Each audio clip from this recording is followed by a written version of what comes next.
So one of them says, clear that you can just read that sentence by yourself. Basically, get his crap out of there. What else do we have here? It says, he out of this B, and man, he sucks anyway. So...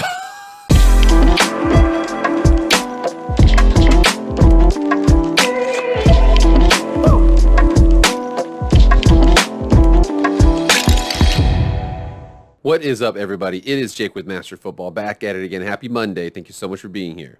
If you've never been here before, this is Jake with Master Football, all things pro football, college football, video game football, anything related to American football we discuss on the show right now. Please subscribe, please like, please share, please comment, please subscribe, please do all that stuff. I'd really appreciate it. Without further ado, let's get into the video. Okay, guys, so I know that, and I'll let you guys know, next week on March 1st is going to be the first day of the 2022 NFL Combine. I'm going to be having a lot of videos coming out, not only that week, but the week after from my Obscure Prospect series, talking about, guys you need to be paying attention to. Obviously, you know the big names, you know who's coming out, Aiden Hutchinson, Kayvon Thibodeau, things like that. You know those guys. There's going to be a group of guys that you aren't necessarily aware of, but you are going to be more and more aware of as we get closer to that draft day. And then once your teams actually draft them, a lot of you guys are going to look at those videos. So I want to make sure that you understand who's to look forward to in the 4th, 5th, 6th, 7th round. Last year, I did a guy by the name of Milton Williams from Louisiana Tech, went in the 3rd round to the Eagles. So lots of variants for this. Guys can go anywhere here and there, but just wanted to go ahead and let you know about that. That is going to be coming next week. A lot more pro videos, although it's going to be a connection between pro, because they're going to be pro, are going to be college players turning into pro players. So connections there. But I want to get to college football. So for those of you who've been paying attention to this channel, and again, who's been paying to this outside, is the fact that there's a lot of movement right now in the Pac-12. I think that the Pac-12 it is such a weird conference. Like I said, I think they're kind of at a crossroads here because they've got several things going for them. The alliance looks like it's completely falling apart. Okay, there's no part of that that's good. There's no part of that that you're going to be like, oh yeah, well we can really build off of this.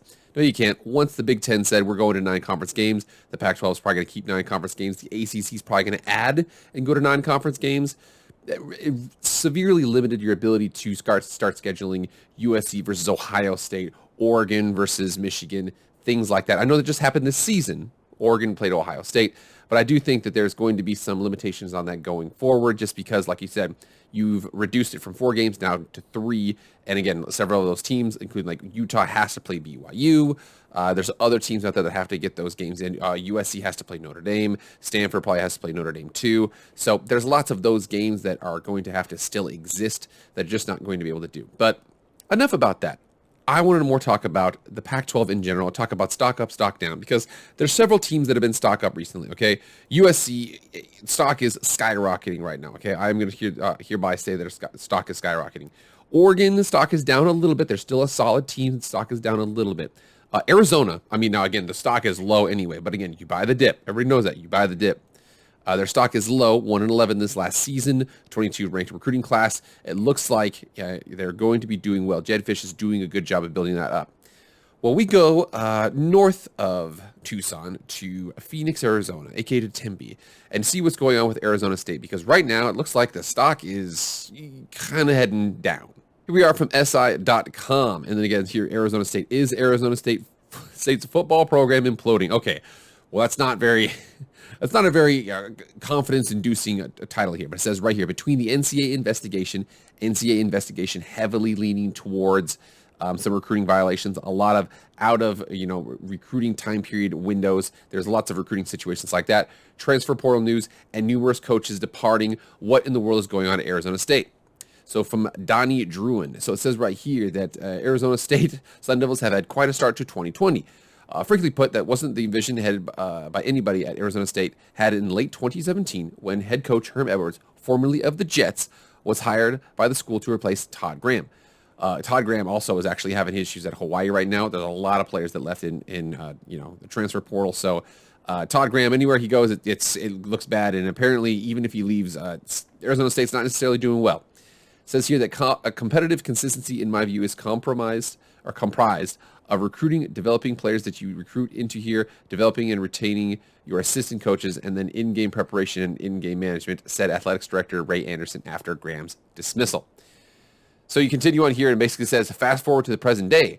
Quarterback Jayden Daniels, and quarterback Jayden Daniels, who started in that 2019 season and absolutely did very, very well in terms of starting for, he overtook a senior, went into the game, and did pretty well. 17 touchdowns, 2 picks throughout that year. Did good job, but he just transferred away. And again, he transferred away after previously saying he was going to stay. Transfer by fine by many ASU fans who don't see what Edwards does in Daniels. Well, again, they weren't saying that in 2018 when he was just done with his freshman season, and he had done really, really well. However, Arizona State reportedly had interest in transfer portal quarterback Spencer Rattler, a top-ranked passer in his recruiting class who made himself available out of Oklahoma and potentially sought to return to his home state. The Sun Devils, rumor has it that he had a meeting and Daniels decided he was still their guy for the future, effectively pushing Rattler away. And it says now Daniels is in the transfer portal and Arizona State doesn't have 2 of their top 3 desired options at quarterback. Not good. So Daniels was another step in the wrong direction for Arizona State football program that could be described as gloomy. Arizona State has been under NCAA investigation since last June, and the ripple effects have been costly. The Sun Devils have seen a total of 5 coaches leave the program due to their involvement in the NCAA's investigation at ASU, as offensive coordinator Zach Hill, defensive coordinator Antonio Pierce, now a coach for the Las Vegas Raiders, and tight ends coach Adam Branneman all resigned, while defensive backs coach Chris Hawkins and receivers coach Preetance Hill were terminated. On the recruiting trail, the Sun Devils immediately lost their top 3 recruits in the 2022 recruiting class. After the investigation was launched, the recent dismissals on their coaching staff have pushed others away from their commitment to Arizona State.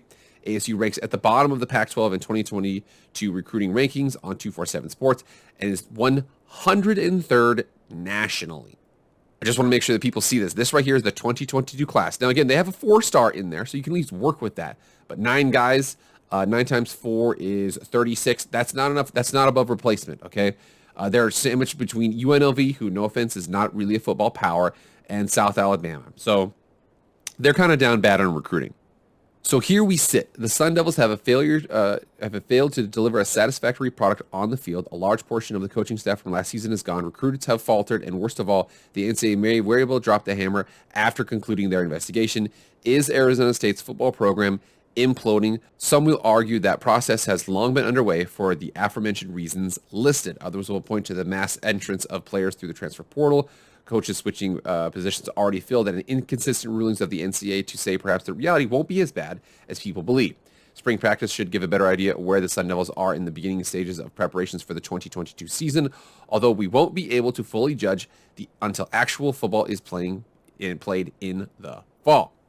So we see that right there, Jayden Daniels. So Jayden Daniels, at one time, the stock was going straight up. Okay, he was 6'2", he could run, he could throw. He had a great freshman season. He had a shortened sophomore season. This was his junior year. It just wasn't what they wanted it to be, and then he transferred. So that's where they're at. As a matter of fact, I'm going to include this. This is wild. I am going to include this link in here. I am not going to play this video. I'm going to come down here just so you can see what was kind of said here. So what happened was several players, once they heard this news, cleaned out his locker for him. So one of them says, clear that, you can just read that sentence by yourself. Basically, get his crap out of there. What else do we have here? It says, he out of this B, and man, he sucks anyway. So, oh man, okay. Oh, they're getting salty there. Yeah, so wherever he transfers, do not transfer in the Pac-12 because you got a lot of people that aren't high on you, man. And then we talked about Spencer Rattler there for a second. He ultimately transferred to South Carolina. So it says right here, money didn't keep QB from transferring to Arizona State football. Wow. I don't know if if Spencer Rattler's dad is saying that just to kind of throw shade at Arizona State, but it just seems like everything's kind of into a rough situation right now. Which brings us to Herm Edwards. We want to talk about Herm Edwards. So Herm, again, was at the Jets for a while, and then Kansas City for a little bit. Decided to come back into coaching, and like he said he wanted to build this program up and then hand it off. That was one of the things he said he wanted to do.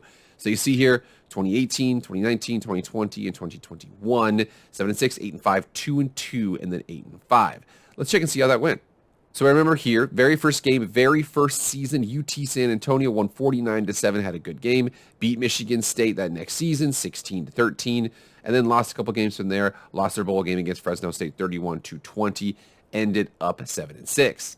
This was the good year. So 2019. So you see here that they have Daniels. This is his true freshman season. Came in here, had a very, very good game, a very, very good season, did well, ultimately won their bowl game, went 8-5, did a fantastic job. Again, you saw right here, you were like, oh man, the season's going this way. The 2020 season, and of course, unfortunately, the Pac-12 more than the other conference was very skittish about playing games.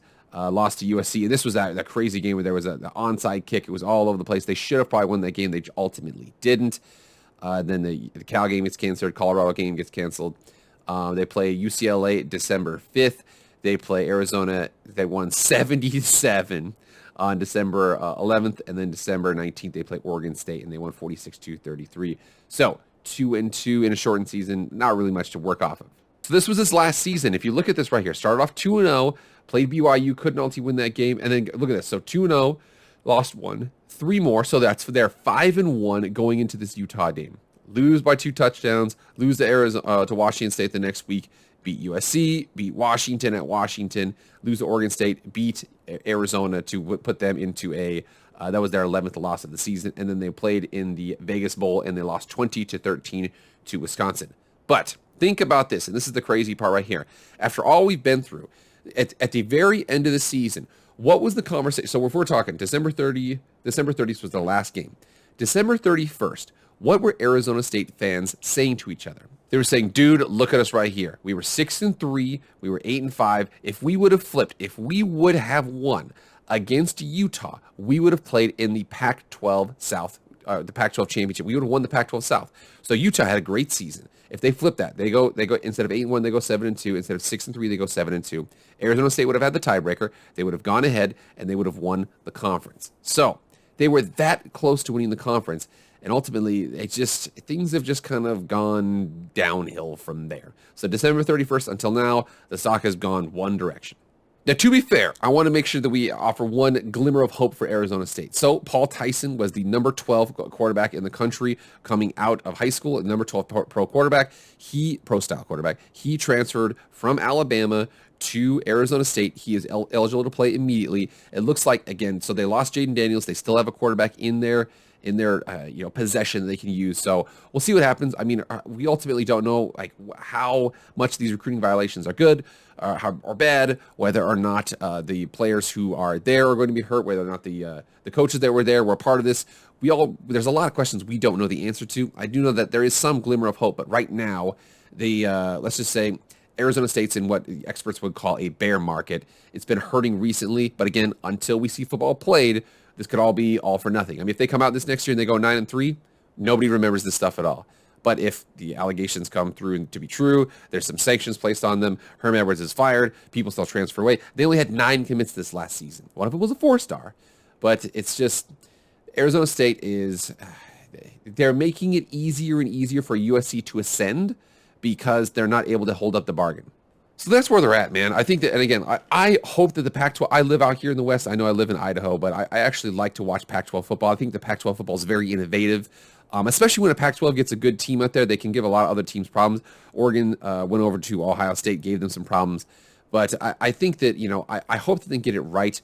Arizona State, it makes no sense. It makes no sense why Arizona State is not a national power. I do think it comes down to one thing. It comes down to the athletic director and then the president, whether or not they really want to be good at football or not. Because if you've ever been, Taylor Lewan, the former Michigan offensive lineman, who is now the starting offensive tackle for the Tennessee Titans, he is from Arizona. And when he was recruited there, he was like, man, girls are in bikinis in class. Like it is easy to recruit there from a